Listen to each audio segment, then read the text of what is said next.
সকালবেলায় দেখ, দেখি এদিকে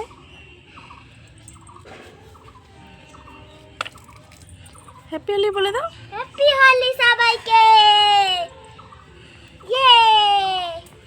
হ্যালো বন্ধুরা, সবাই কেমন আছো? আশা করছি সবাই ভালো আছো।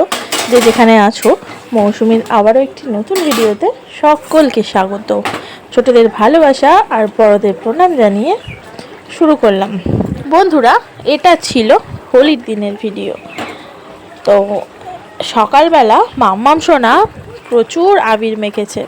তোর মাসিমণির বাড়ি চলে গিয়েছিল সকালবেলা। আগের দিন বলে এসেছিল সবাই মিলে যে যাবে, একটু সবাই মিলে আবির খেলবে, আনন্দ করবে, এটাই। যার জন্য সকাল সকাল উঠে চলে গিয়েছিল মাসিমণির কাছে। আজকে একটু পড়েছে আর তারপর সবাই মিলে একটু আবির মেখেছে। মেখে ওই যে দেখলে মুখটা ওরকম হয়ে বাড়ি ফিরেছে। আর আমি সকাল সকাল একটু রান্না বসিয়ে দিয়েছিলাম। ভালোই গরম পড়েছে, অনেক দিন ধরেই মনে হচ্ছে লাউ আলু মাছের ঝোল খাবো, বেশ গরম গরম। তো ওই দিন হয়ে গিয়েছিল, বাজার থেকে নিয়ে এসেছিল আগের দিন। তো এটাই মেনু আজকের, আর ভাত। এই যে আমাদের দোল খেলা হয়ে গেল, এটাই আমাদের দোল খেলা। ভাই এসেছে, সকাল থেকে রং মাখিনি, এখন ভাই এসে আর এই যে সুস্মিতা এসেছে, এসে রং মাখিয়ে দিল। হ্যাপি হোলি। হ্যাপি হোলি। অন্যান্য বছরে ঠাকুরের পায়ে আবির দিয়ে নিজেদের জন্য একটু রাখা হয়, কম বেশি একটু একটু মাখা হয়েই যায়। রং খেলা না, রং খেলা ছিল ছোটোবেলাটা, সেটা আর ফিরে আসবে না, ফিরে পাবো না। আর আগেকার দিনে রং খেলা কি জানো, যদি মনে করতো কেউ কাউকে রং মাখাবে, অবশ্যই মাখাতো। দেখতাম কিভাবে যে ঢুকতো বাড়ির দরজা খুলে ভেঙে, টালির চাল খুলে এরকমভাবে ঢুকতো, আর কেউ কিছু মনেও করতো না। আনন্দের সাথে সবাই সবার সাথে রং খেলতো। ছোটোবেলায় ওটা দেখতাম। তারপর বড় হওয়ার সাথে সাথে সবই পাল্টে গেল। এখন মানুষের মন মানসিকতাও পাল্টে গেছে যেমন, আর ওই আনন্দগুলোও চলে গেছে। তবে মনে পড়ে, দেখেছি চোখে। তো স্নান করে চলে এসেছি, যেহেতু মাথায় আবির ছিল একটু শ্যাম্পু করে নিলাম। আর আজকে তো ভাবিনি যে রং মাখবো।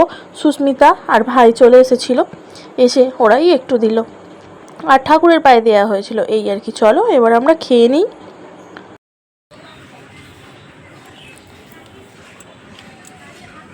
রোদ্দুর এখনও আছে, জামা কাপড়গুলো দিয়েছি, একটু বেলার দিকে দিয়েছি তো এখনও ভিজে আছে, এগুলো শুকিয়েছে, তুলে নিই। জল এসে গেছে, জলটা ভরা হয়ে গেছে, আর জামা কাপড়গুলো তুলে নেবে। এবার মুখে জল দিয়েছি, সেই জন্য জল লেগে আছে। আর প্রভু এই যে বেরোবে, এই যে বেরোচ্ছে আর কি।